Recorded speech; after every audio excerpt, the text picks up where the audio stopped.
د بلخ ولایت د شهیدانو او معلولینو چارو ریاست د ولایت مقام په همکارۍ د شهیدانو او یتیمانو د وارثانو په څه باندې نوي کورنیو باندې نغدې پیسې وویشلې. دغه مرستې له کره او هراړخیزې څېړنې وروسته د بلخ ولایت مقام استازي او د شهیدانو او معلولینو چارو رئیس په شتون کې په یادو کورنیو باندې وویشل شوې. نن د 9 د رمضان المبارک د شهدا او معلولینو په ریاست کې الحمدلله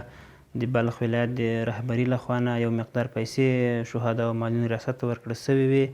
چې دا د هغه شهیدانو په کورونو باندې وویشو چې هغه ډېر غریب وي، د اخترو د رمضان او دغه لپاره د خرڅو د مصرف ترتیب ورته برابر کړي. الحمدلله پروسه ډېره ښه شفافه وه. تقریبا 90 تر 100 پورې د شهداو کورنۍ غړي مو راغوښتي وو، هغوی ته مو یو مقدار مبلغ ورکړل، نقداً مو ورته تسلیم کړله. له دې سره د بلخ ولایت د شهیدانو او معلولینو چارو رئیس د دغه ادارې د کړنو په اړه خبرې وکړې او زیاته کړه چې هڅه کوي د خپل فعالیت لمن پراخه کړي ترڅو له اړمنو کورنیو څخه لا زیات ملاتړ وکړي. اصولو ته برابر دي، انشاءالله د دې ثبت نام موږ کړی دی، نو دوی سره موږ دا پوره همکاري به انشاءالله آینده کې کوو چې کوم چا کارتونه جوړ کړي باندې دغه 1403 کال چې وشروع دی فعلا چې کله بودیجه راله انشاءالله دوی ته په ښه اطمینان باندې ویلی سو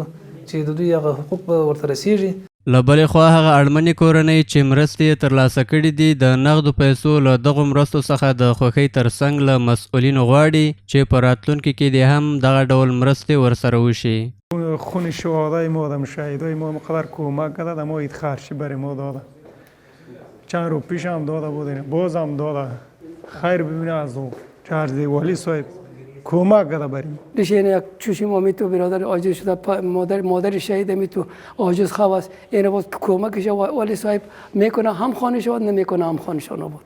دا په داسې حال کې ده چې د شهیدانو او معلولینو چارو ریاست د بلخ ولایت مقام سره په همغږۍ له 1500 د شهیدانو او یتیمانو وارثینو له کورنیو سره د روژې په مبارکه میاشت کې مرستې ترسره کړي دي.